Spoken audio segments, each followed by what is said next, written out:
Buenas tardes, estudiantes de grado noveno. Quien les habla, el profesor William Fernández, docente de Ciencias Naturales.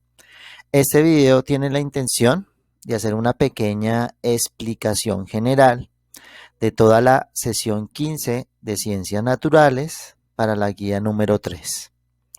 Entonces, comencemos de una vez.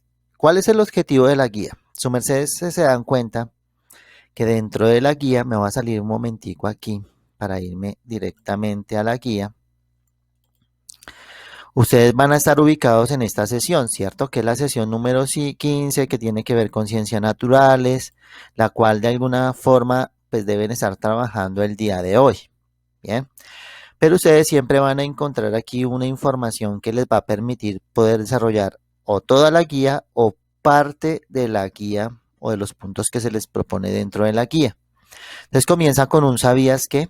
Como para contextualizar, recordemos que estamos trabajando en este momento, en estas dos sesiones, lo que tiene que ver el concepto de evolución y sobre todo relacionado con el ser humano, ¿no?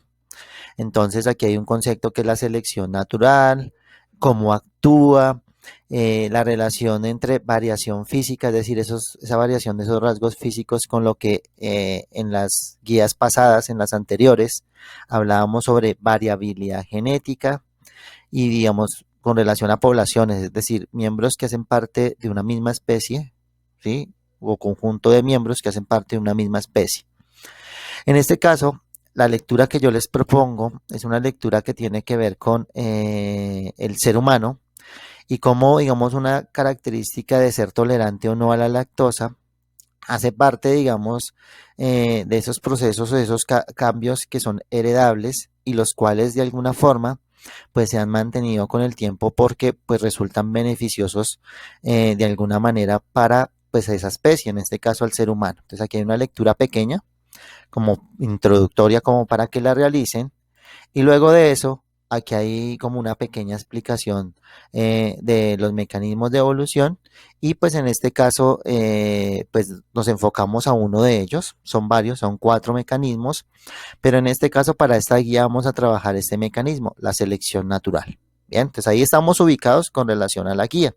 Entonces nuevamente me voy a ir a la presentación como pues para que entendamos eso. Bien, entonces recordemos que lo que ustedes están viendo ahí es un texto corto en donde se explica cómo pues el hombre desde su estilo de vida comenzó a adquirir la capacidad de digerir leche porque pues resultó beneficiosa pues a la hora de transmitirse ese rasgo y ese rasgo pues fue heredado de generación en generación y si su merced en este momento es capaz de digerir la lactosa de la leche, o sea, de digerir la leche, pues ha sido gracias a ese proceso evolutivo.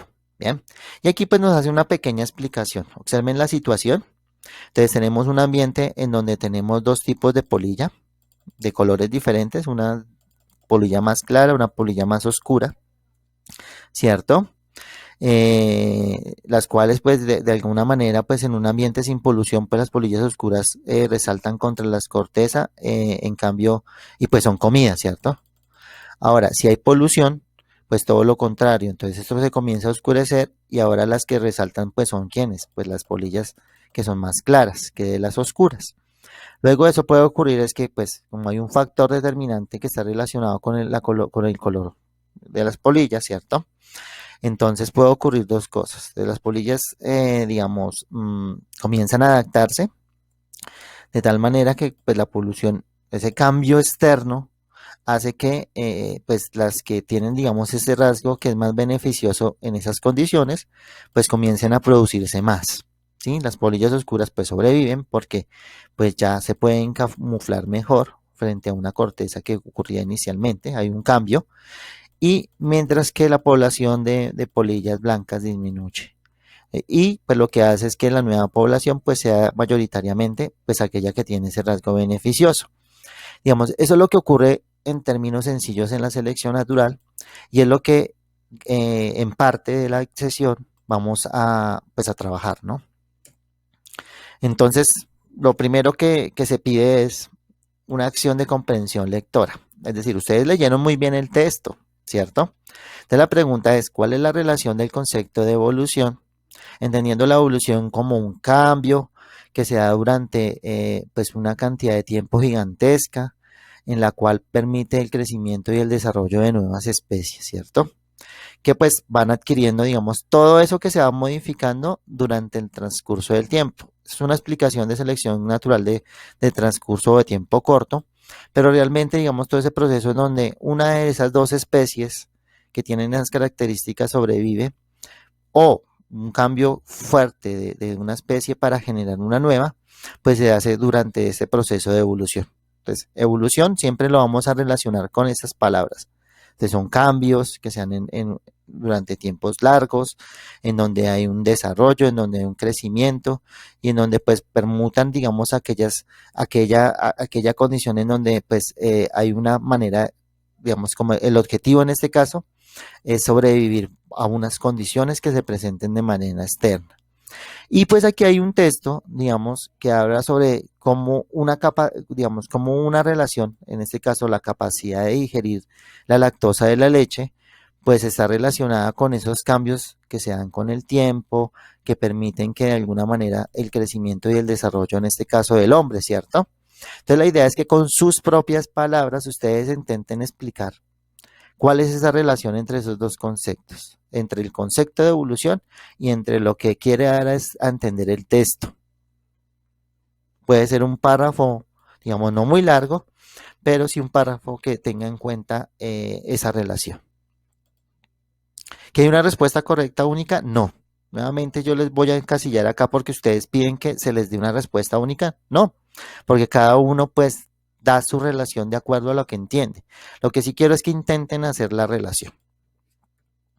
Ahora, con relación al punto número 2, pues hay muchas cosas. Entonces, recordemos que en la sesión anterior hablábamos de la evolución del hombre, o sea, de pasar de un ancestro, el cual, pues, digamos, no caminaba sobre sus cuatro extremidades, a pasar a un bipedismo en donde solamente caminamos sobre dos de las extremidades.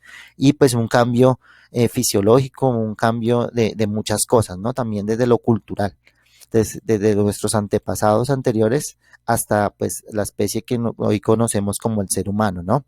Entonces, dentro de esos cambios que yo les voy a destacar, pues ustedes van a mirar cuáles creen que pueden ser, digamos, los más importantes. Yo voy a mencionar algunos, pueden encontrar muchos más, pero la idea es que ustedes mencionen cuáles para ustedes serían los más importantes. Entonces, dentro de los cambios evolutivos podemos hablar no solamente lo que tiene que ver con la parte biológica, es decir, lo que tiene que ver con la parte de personal de cada especie, sino también de cómo es su relación dentro de su población, es decir, con individuos de la misma especie. Y una de ellas es lo que tiene que ver con la capacidad de vivir en grupo. Dentro de esos cambios evolutivos, pues, de alguna manera, pues, llega más sangre al cerebro, o sea, mayor oxigenación, y eso favorece también que, pues, que nuestro cerebro sea un poco más grande, y más grande significa más, en este caso, neuronas, y una mayor cantidad de neuronas permite al ser humano poder expandirse y poder entender aún mejor el mundo que le rodea, ¿no? Recordemos esa parte. La división, pues en este caso de los primates, los primeros cambios de genes, todo este proceso de evolución en donde hubo esos cambios de genes, en donde hubo ese cambio drástico de trepar árboles y caminar en cuatro patas a tener solamente dos, en este caso dos pies, ¿cierto? Dos extremidades, el subidón de azúcar en la energía para el cerebro, es decir, el aumento de la cantidad de energía pues para el funcionamiento del cerebro, las manos hábiles, el poder transformar lo externo, ¿sí? Crear herramientas, por ejemplo, las mandíbulas más débiles, es decir, para darle más lugar a nuestro cerebro, una dieta variada, es decir, pasar de comer carne en el menú a comer otras diversidad de alimentos, entre ellos, si ustedes se dan cuenta, la acción de poder digerir, por ejemplo, la lactosa de la leche o la leche, y pues más pelado, ¿cierto? O sea, menos cantidad de vello corporal. Entonces ustedes van a considerar, digamos, dentro de estos 8 y dentro de pues muchos más que pueden haber, ¿sí? ¿Cuáles pudieron ser los más claves, los que permitieron que el ser humano pudiera tener una evolución como la que conocemos el día de hoy? Es decir, como existe el ser humano como especie el día de hoy. Para el tercero es un ejercicio de análisis. Es muy similar al de la polilla, en donde pues se presenta una situación y lo que hay que mirar es qué puede ocurrir con esa situación. Entonces lo que me dice es lo siguiente, entonces vamos a mirar que aquí tengo una situación en donde tengo dos tipos de moscas. Las moscas rojas son aquellas que presentan un alelo mutado que les permite ser resistente a los virus. Ojo, entonces las moscas rojas pueden ser resistentes a los virus, en cambio pues en contraposición, las moscas que tienen como estos ojos como amarillos, pues no, ¿cierto? Entonces imaginemos que hay una población de moscas de la fruta, o sea, una población de organismos, de las cuales la mitad pues tienen el virus que permite la resistencia y la otra mitad no. Entonces, la pregunta es, explica de manera gráfica y escrita, es decir, haciendo dibujos, pero también escribiendo, ¿qué le sucedería a la población de moscas si se produjera una infección por virus que las afectara? Es decir, vino un virus que las comenzó a afectar a todas.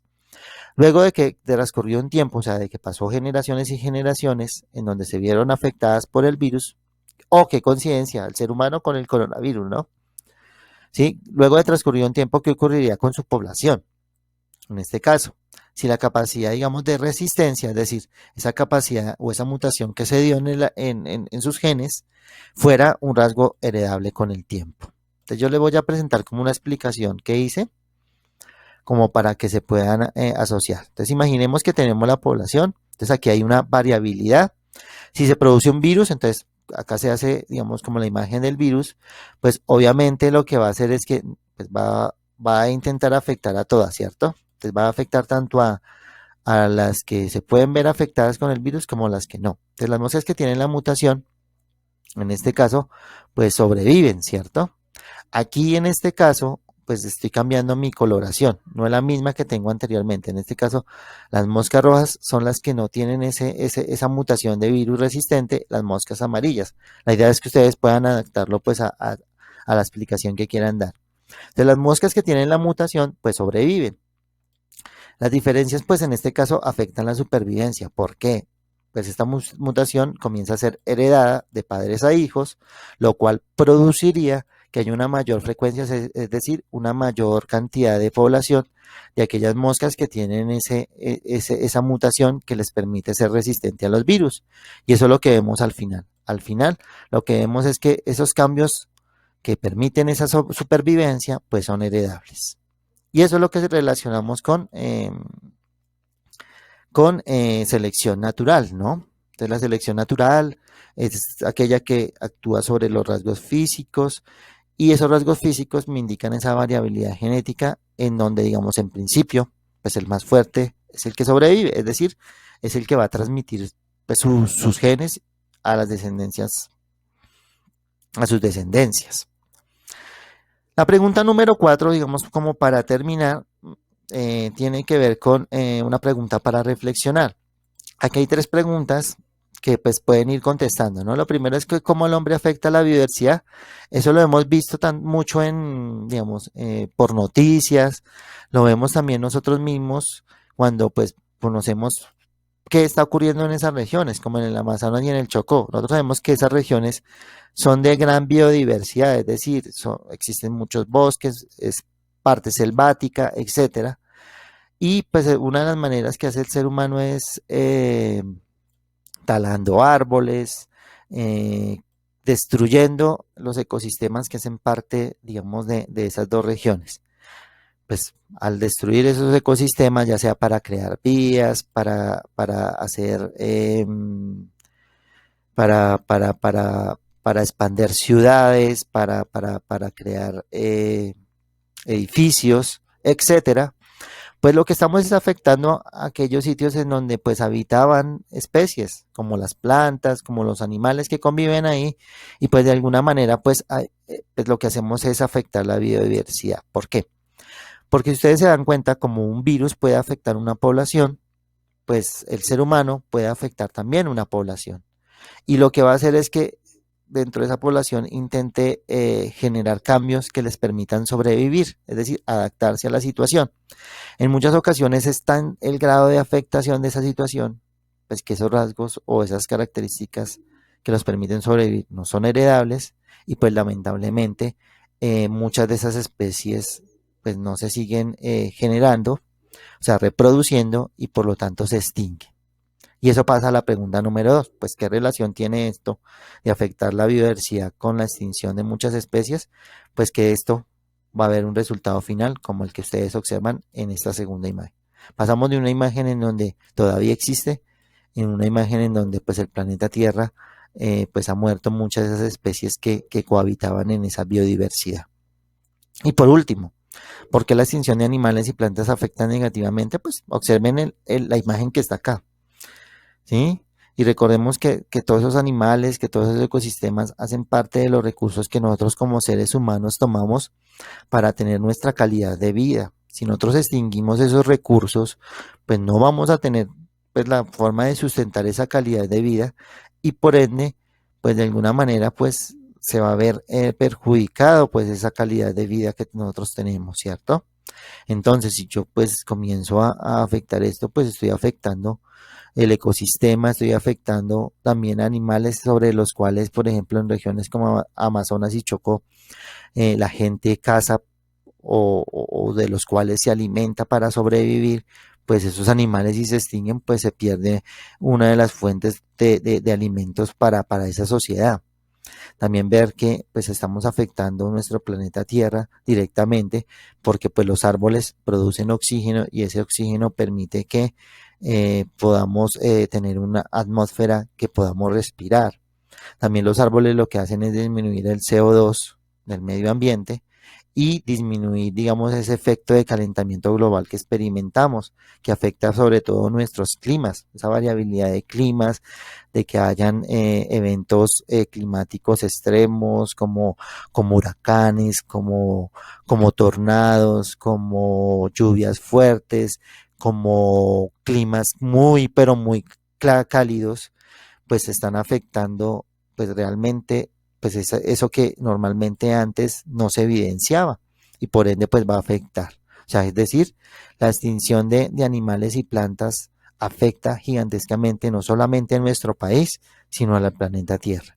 Y eso es algo que debemos tener en cuenta, cuidar a nuestros seres vivos, cuidar a nuestras plantas, cuidar a nuestros animales, porque pues hacen parte y con ellos convivimos en este planeta Tierra. El ser humano no vive solo, por lo tanto pues hay que saber también a respetar y hay que saber también de alguna manera a valorar eso que ellos hacen dentro de su contexto, dentro de su espacio donde habitan, ¿no?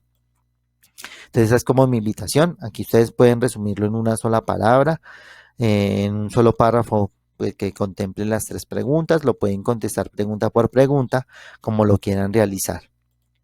Muchísimas gracias, digamos, por la atención con relación a este video y espero que ustedes puedan realizar de la mejor manera posible esta sesión. Les agradezco muchísimo. Muchísimas gracias por la atención.